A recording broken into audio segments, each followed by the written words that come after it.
नमस्ते मित्र आणि मैत्रिणींना, कसे आहात सगळे. महा एक्झाम्स या यूट्यूब चॅनलवर तुमचं पुन्हा एकदा खूप खूप मनापासून स्वागत. तर मित्रांनो, मी आहे जयश्री आणि आज आपण बघणार आहोत इयत्ता 6वी इतिहासातील पाठ 5वा प्राचीन भारतातील धार्मिक प्रवाह हा भाग पाहणार आहोत. त्याआधी आपण 1 ते 4 हे जे पाठ आहेत ते आपण पाहिलेले आहेत.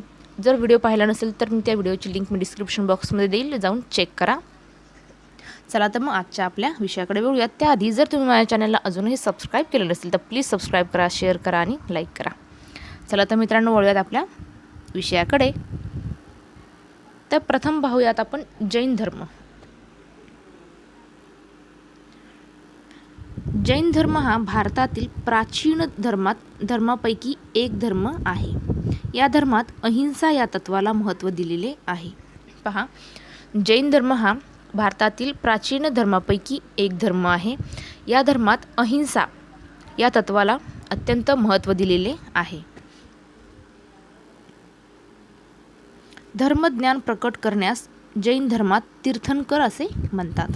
पहा, तीर्थंकर म्हणजे काय, तर धर्मज्ञान प्रकट करण्यास जैन धर्मात तीर्थंकर म्हणतात. जैन परंपरेत सांगितलेल्याप्रमाणे एकूण 24 तीर्थंकर होऊन गेले. किती होऊन गेले, तर एकूण 24 तीर्थंकर होऊन गेले. वर्धमान महावीर हे जैन धर्माच्या परंपरेतील 24वे तीर्थंकर होय. वर्धमान महावीर हे जैन धर्माच्या परंपरेतील 24वे तीर्थंकर होते. पुढे पाहूया. वर्धमान महावीर इसवी सन पूर्व 599 ते इसवी सन पूर्व 527. आज ज्या राज्याला आपण बिहार या नावाने ओळखतो, त्या राज्यामध्ये प्राचीन काळी रुज्जी नावाचे एक महाजनपद होते. त्याची राजधानी होती शैली. आता महाजनपद म्हणजे काय, तर आपण मागच्या व्हिडिओमध्ये पाहिले आहे. जर तुम्ही तो व्हिडिओ पाहिला नसेल तर जाऊन प्लीज चेक करा. पहा, आज आपण ज्या राज्याला बिहार या नावाने ओळखतो, त्या राज्यामध्ये प्राचीन काळी रुज्जी नावाचे एक महाजनपद होते. त्यांची राजधानी होती वैशाली.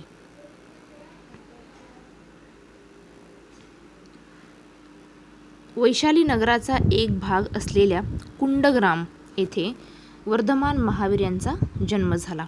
वर्धमान महावीर यांचा जन्म कोठे झाला, तर वैशाली नगराचा एक भाग असलेल्या कुंडग्राम येथे वर्धमान महावीर यांचा जन्म झाला. त्यांच्या पित्याचे नाव होते सिद्धार्थ आणि आईचे नाव होते त्रिशला. पहा, त्यांच्या वडिलांचे नाव काय होते, तर सिद्धार्थ आणि आईचे नाव होते त्रिशला.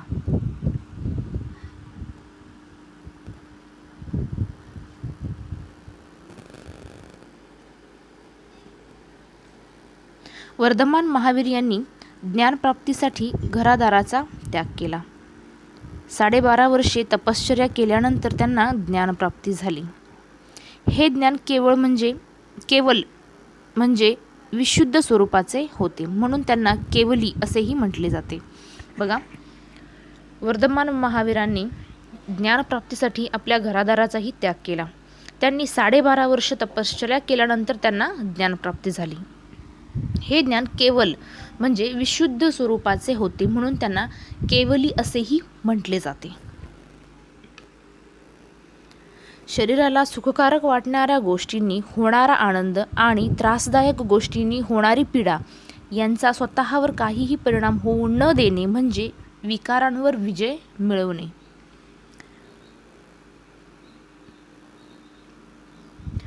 असा विजय त्यांनी मिळवला, म्हणून त्यांना जिन म्हणजे जिंकणारा असे म्हटले जाते. पहा,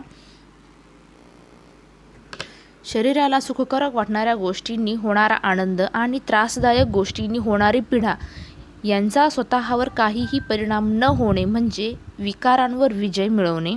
असा विजय त्यांनी मिळवला, म्हणून त्यांना जिन म्हणजेच जिंकणारा असे म्हटले जाऊ लागले.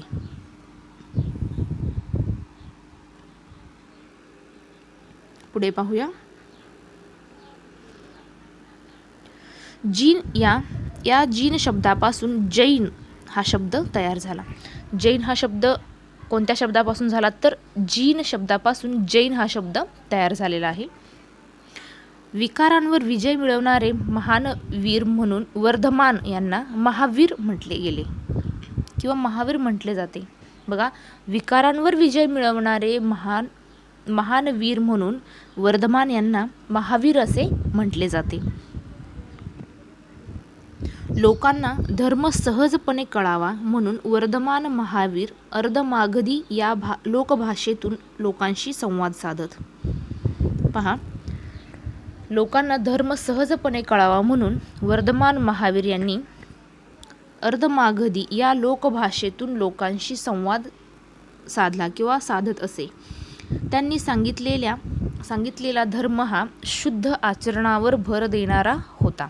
शुद्ध आचरणासाठी त्यांनी सांगितलेल्या मार्गाचे 4 पंचमहाव्रते आणि त्रिरत्न यामध्ये समावेश आहे.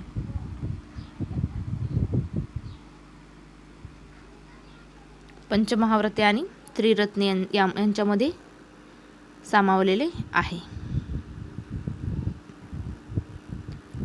पुढे पाहूया.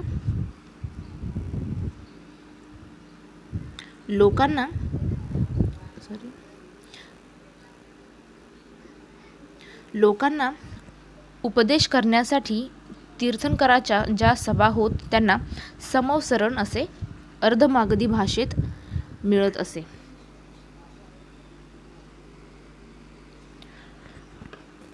हे समवसरण समतेवर आधारलेले असे. या समवसरणामध्ये सर्व वर्णातील लोकांना प्रवेश असे.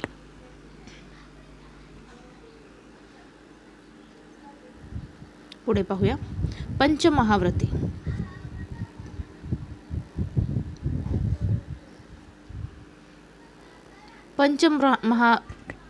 पंचमहाव्रते म्हणजे अत्यंत कठोरपणे पाळण्याचे 5 नियम. तर ते नियम कोणते ते पाहूया. तर पहिला आहे अहिंसा. कोणत्याही जीवाला दुखापत होईल किंवा त्याची हिंसा होईल असे वागू नये. पहा, पंचमहाव्रतातील पहिले जे व्रत आहे ते अहिंसेचे व्रत आहे. यामध्ये कोणत्याही जीवाला दुखापत होईल किंवा त्याची हिंसा होईल असे वागू नये. दुसरे जे व्रत आहे ते आहे सत्य. प्रत्येक वचन आणि कृती खरेपणाची असावी. तिसरा आहे अस्तेय म्हणजे चोरी. दुसऱ्याच्या मालकीची किंवा हक्काची गोष्ट मालकाच्या संमतीशिवाय घेणे म्हणजे चोरी. चोरी न करणे म्हणजेच अस्तेय. चौथा आहे अपरिग्रह. मनात हाव बाळगून मालमत्तेचा साठा करण्याकडे माणसाचा कल असतो. असा साठा न करणे म्हणजे अपरिग्रह होय. पाचवा आहे ब्रह्मचर्य. शरीराला सुखकारक वाटणाऱ्या गोष्टींचा त्याग करून व्रताचे पालन करणे म्हणजे ब्रह्मचर्य होय. तर पंचमहाव्रतामध्ये कोणते 5 नियम सांगितले आहेत तर पहिला आहे अहिंसा, दुसरा आहे सत्य, तिसरा आहे अस्तेय, चौथा आहे अपरिग्रह आणि 5वा आहे ब्रह्मचर्य.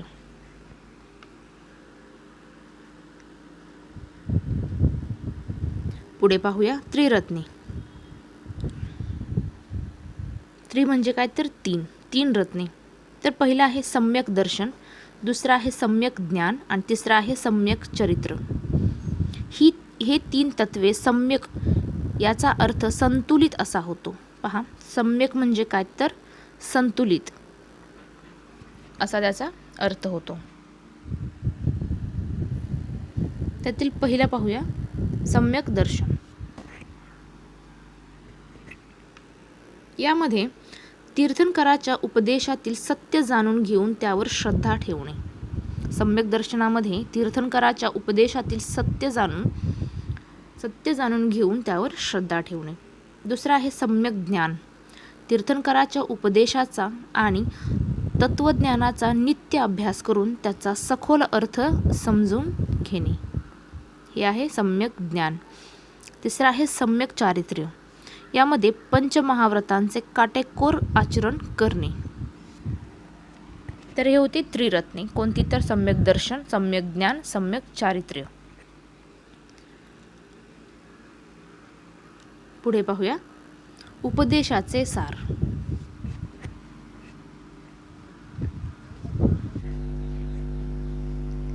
पुढे पाहूया महावीरांच्या उपदेशातील अनेकांतवाद म्हटला जाणारा सिद्धांत सत्याच्या शोधासाठी फार महत्त्वाचा मानला जातो. अनेकांत या शब्दातील अंत या शब्दाचा पैलू असा होतो. काय होतं? तर अनेकांत या शब्दातील अंत या शब्दाचा अर्थ पैलू असा होतो.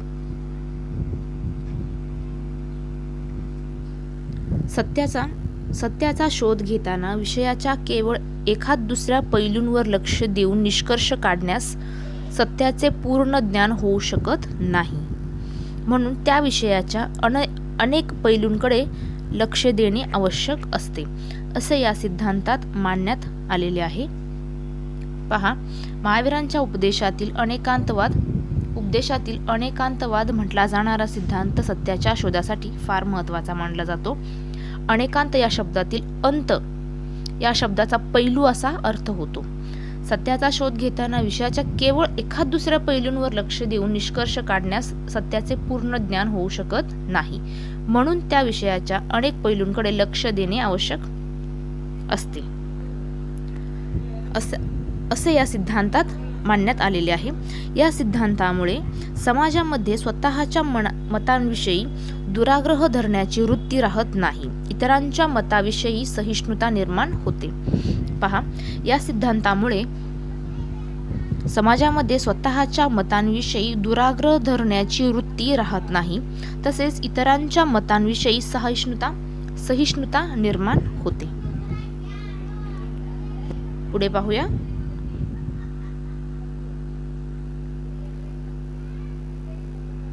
पुढे आहे बौद्ध धर्म.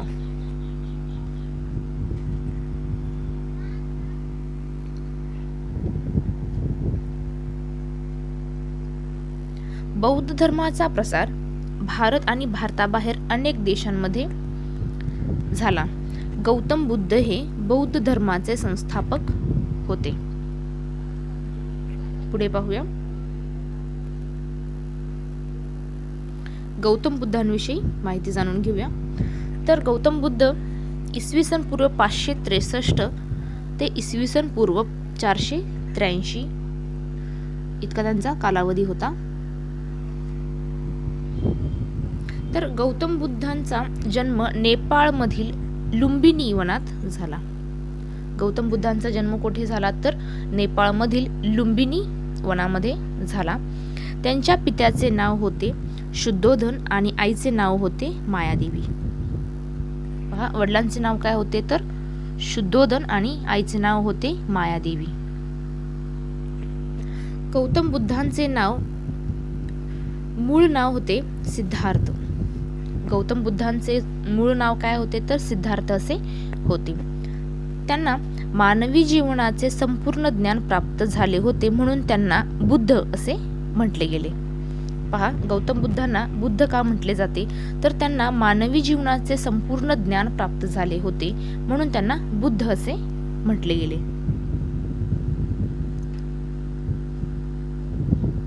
पुढे पाहूया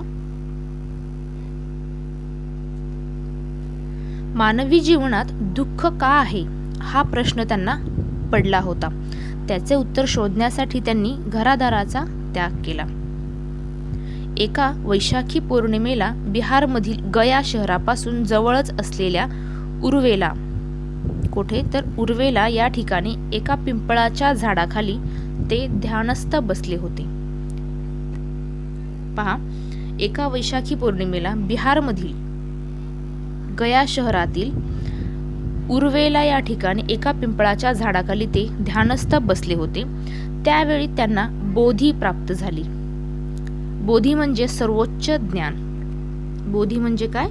तर सर्वोच्च ज्ञान प्राप्त झाले. त्या पिंपळाच्या वृक्षाला आता बोधी वृक्ष असे म्हणतात. तसेच पूर्वेला या स्थानाला बोधगया असे म्हणतात.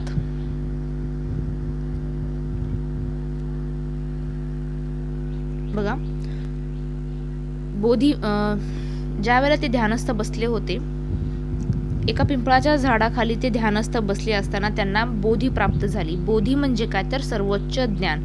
त्या पिंपळाच्या झाडाला आता बोधी वृक्ष असे म्हणतात. तसेच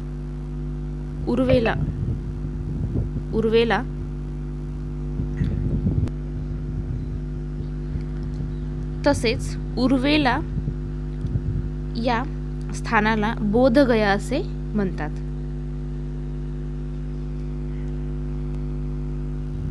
पुढे पाहूया. हे जे चित्र आहे ते बोधी वृक्षाचे चित्र आहे.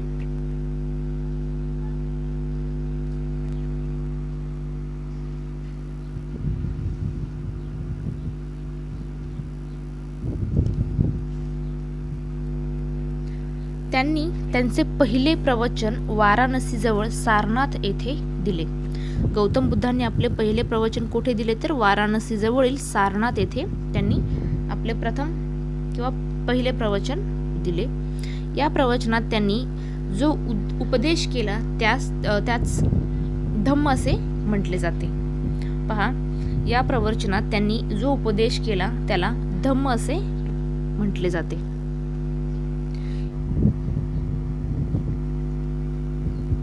या प्रवचनाद्वारे त्यांनी धम्माच्या चक्राला गती दिली, म्हणून या घटनेला धम्मकपवतन असे पाली भाषेत म्हटले जाते. संस्कृतमध्ये त्याला धर्मचक्र प्रवर्तन असे म्हटले जाते. नंतरच्या काळात त्यांनी धम्माचा उपदेश करण्यासाठी सुमारे 45 वर्षे चारिका केली. पहा,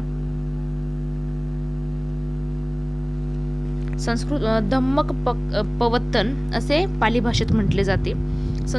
संस्कृतमध्ये त्याला धर्मचक्र प्रवर्तन असे म्हटले जाते. नंतरच्या काळात त्यांनी धम्माचा उपदेश करण्यासाठी सुमारे 45 वर्षे चारिका केली.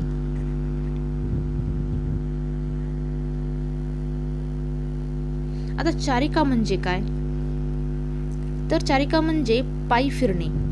त्यांनी आपला उपदेश पाली या लोकभाषेत केला.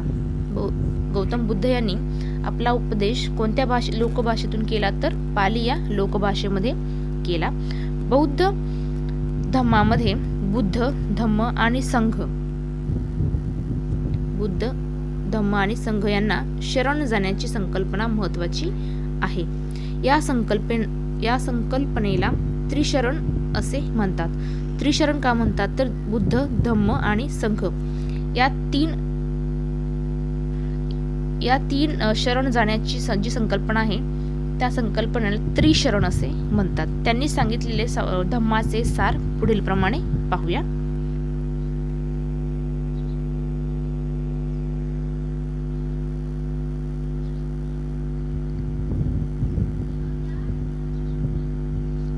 आर्य सत्य. मानवी जीवनातील सर्व व्यवहारांच्या मुळाशी 4 सत्य आहे. त्यांना आर्य सत्य म्हटले जाते किंवा म्हटले आहे.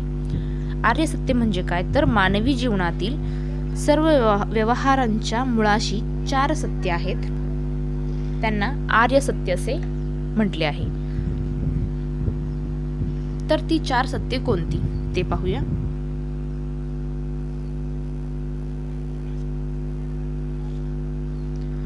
तर त्यातील पहिला आहे दुःख. मानवी जीवनात दुःख असते. दुसरा आहे दुःखाचे कारण असते. दुःखालाही कारण असते. तिसरा आहे दुःख निवारण, दुःख दूर करता येते. आणि चौथा आहे प्रतिपद. प्रतिपद म्हणजे मार्ग. हा दुःखाचा अंत करण्याचा मार्ग आहे. हा मार्ग शुद्ध आचरणाचा आहे. या मार्गाला अष्टांग मार्ग असे म्हटले आहे. बघा, प्रतिपद म्हणजे काय तर मार्ग. हा दुःखाचा अंत करण्याचा मार्ग आहे. हा मार्ग शुद्ध आचरणाचा आहे. या मार्गाला अष्टांगिक मार्ग असे म्हणतात. पुढे पाहूया पंचशील.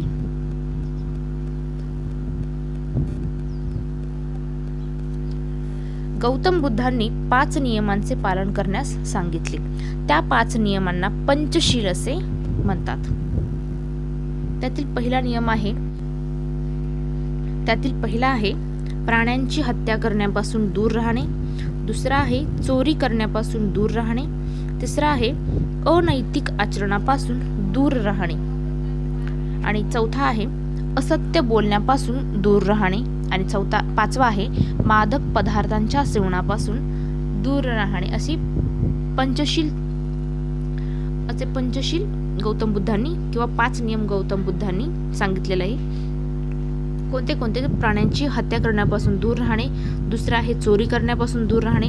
तिसरा आहे अनैतिक आचरणापासून दूर राहणे. आणि चौथा आहे असत्य बोलण्यापासून दूर राहणे. आणि शेवटचा आहे मादक पदार्थाच्या सेवनापासून दूर राहणे. हे आहेत पंचशील जे गौतम बुद्धांनी सांगितलेले आहे. पुढे पाहूया बौद्ध संघ. आपल्या धम्माचा उपदेश करण्यासाठी त्यांनी भिक्खूंचा संघ निर्माण केला. गृहस्थ जीवनाचा त्याग करून संघात प्रवेश करणाऱ्या त्यांच्या अनुयायांना भिक्खू असे म्हणत असे. बघा, भिक्खू म्हणजे काय तर गृहस्थ जीवनाचा त्याग करून संघात प्रवेश करणाऱ्या त्यांच्या अनुयायांना म्हणजे शिष्यांना भिक्खू असे म्हटले जात. बुद्धाप्रमाणे भिक्खू ही चारिका करून लोकांना धम्माचा उपदेश करत असे. तर त्यांचा स्वतंत्र संग्रह होता, त्यांना भिक्खुणी असे म्हणतात.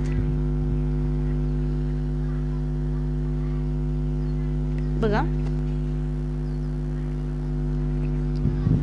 बुद्धांप्रमाणे भिक्खू ही चारिका करून लोकांना धम्माचा उपदेश करत असे. स्त्रियांचा स्वतंत्र संघ होता, त्यांना भिक्खुणी असे म्हणतात. स्त्रियांच्या स्वतंत्र संघाला भिक्खुणी असे म्हणतात. बौद्ध धर्मात सर्व वर्णातील व सर्व जातींमधील लोकांना प्रवेश होता.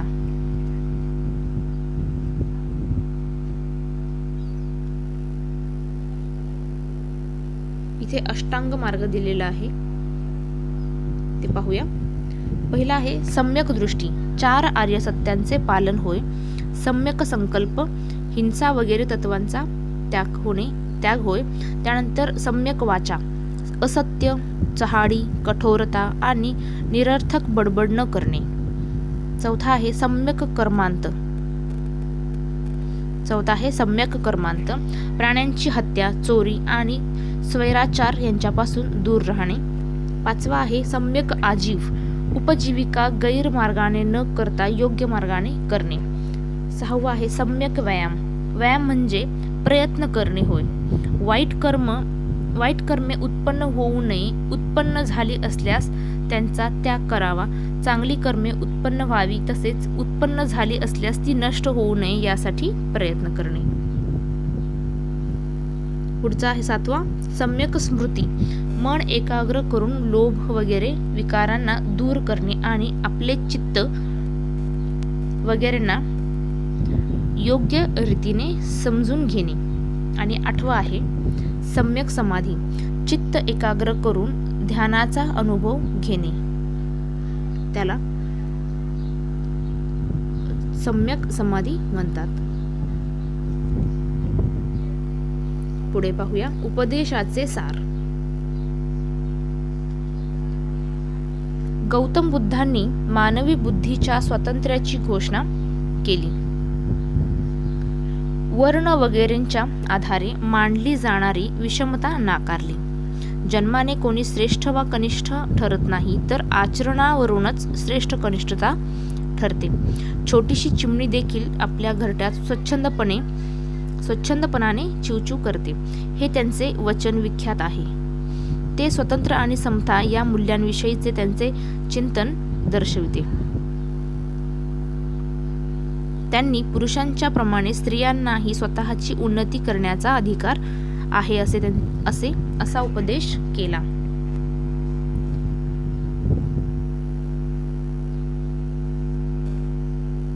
यज्ञासारख्या कर्मकांडाला विरोध केला. त्यांनी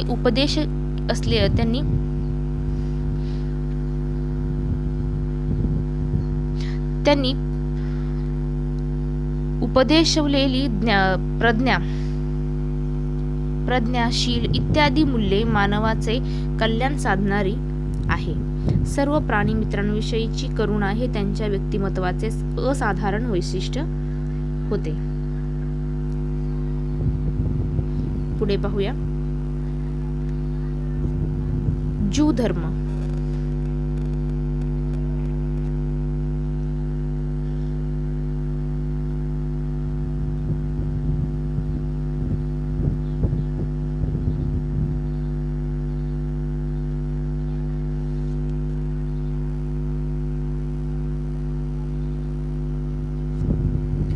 ज्यू धर्माचे लोक साधारणपणे इसवी सनाच्या 1 ते 3 शतकात केरळमधील कोचीन येथे असावेत.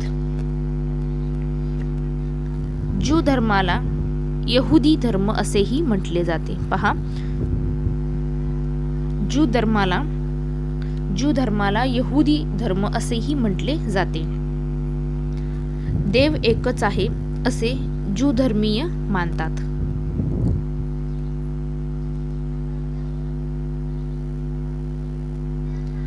पुढे पाहूया. ज्यू धर्माच्या शिकवणीत न्याय, सत्य, शांती, प्रेम, करुणा, विनम्रता, दान करणे, चांगले बोलणे आणि स्वाभिमान या गुणांवर भर दिलेला आहे. त्यांच्या प्रार्थनास्थळ सिनॉगॉन असे म्हणतात. त्यांच्या प्रार्थनास्थळाला काय म्हणतात तर सिनॉगॉन असे म्हणतात.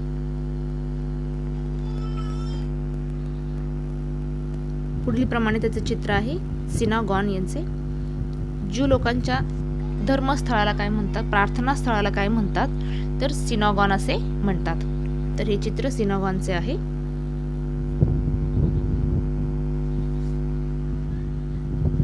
पुढे पाहूया. चौथा धर्म ख्रिश्चन धर्म.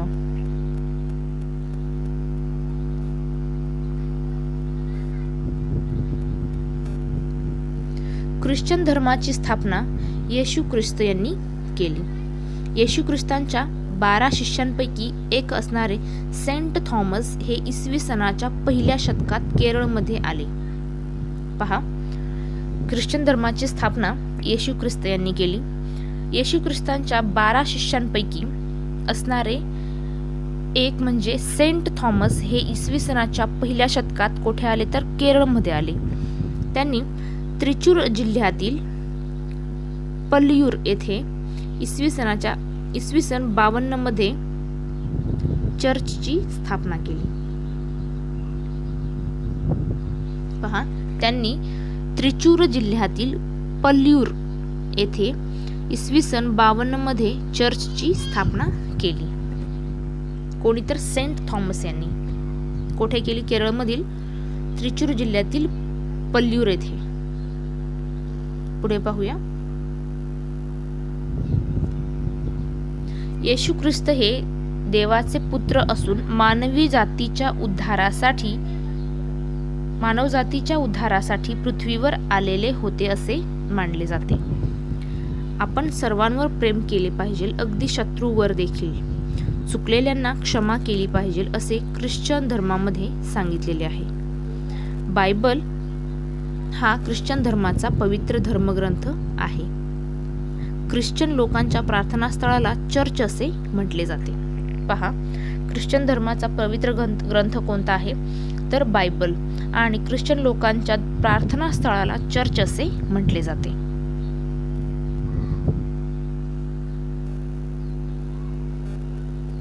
पुढे चर्चचे चित्र दिलेले आहे.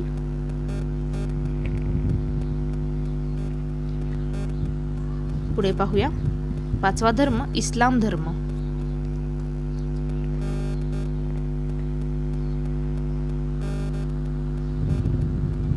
इस्लाम धर्म हा एकेश्वरवाद मानला जाणारा धर्म आहे. बघा, इस्लाम हा एकेश्वरवाद मानला जाणारा धर्म आहे.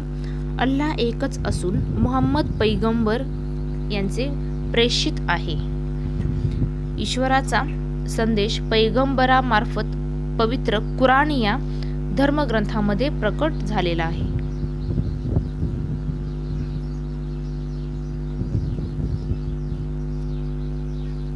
इस्लाम या शब्दाचा अर्थ शांती असा आहे. या शब्दाचा अर्थ अल्लाहला शरण जाणे असाही होतो.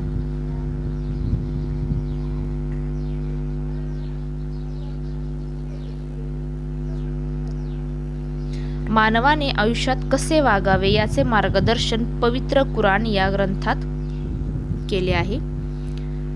भारत आणि अरबस्थान यामध्ये फार प्राचीन काळापासून व्यापारी संबंध होते. अरबस्थानातील व्यापारी केरळच्या किनाऱ्यावरील बंदरांना भेट देत असत. इसवी सनाच्या 7व्या शतकात अरबस्थानात इस्लामचा प्रसार झाला. त्याच शतकात अरबी व्यापाऱ्यांमार्फत भारतामध्ये इस्लामचे आगमन झाले.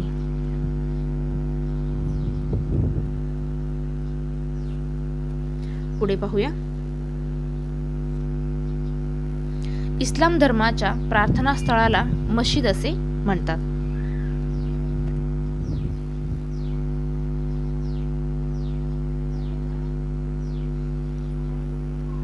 चित्र दिलेले आहे मस्जिदचे. पुढे पाहूया. 6वा आहे पारसी धर्म.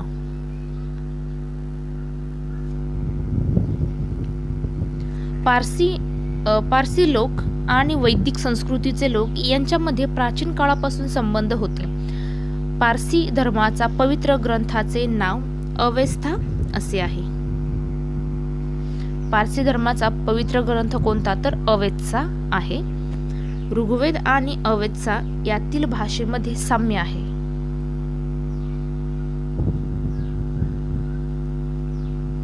बघा, ऋग्वेद आणि अवेत्सा यातील भाषेमध्ये साम्य आहे.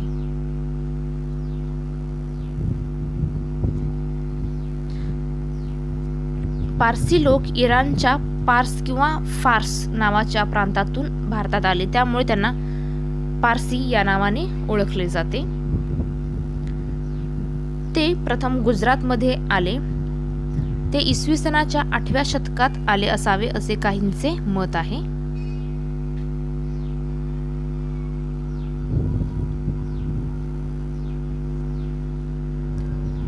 झरथुष्ट्र हे पारसी धर्माचे संस्थापक आहे.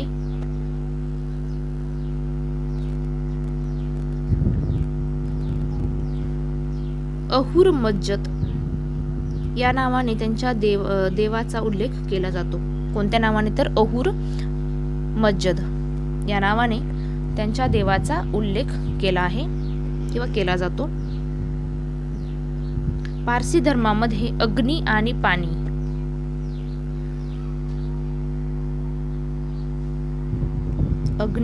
पाणी या दोन तत्वांना अत्यंत महत्त्व आहे.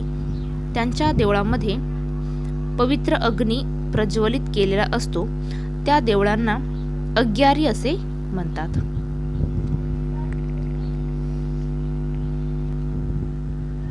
पुढे पाहूया. उत्तम विचार, उत्तम वाणी, उत्तम कृती ही 3 प्रमुख आचरण तत्वे हा पारसी विचारसरणीचा गाभा आहे. कोणती 3 तत्वे तर उत्तम विचार, उत्तम वाणी आणि उत्तम कृती हे 3 तत्वे, प्रमुख आचरण तत्वे हा पारसी विचारसरणीचा गाभा आहे. पुढे पाहूया. पुढचं चित्र आहे हे अग्यारीचं चित्र आहे.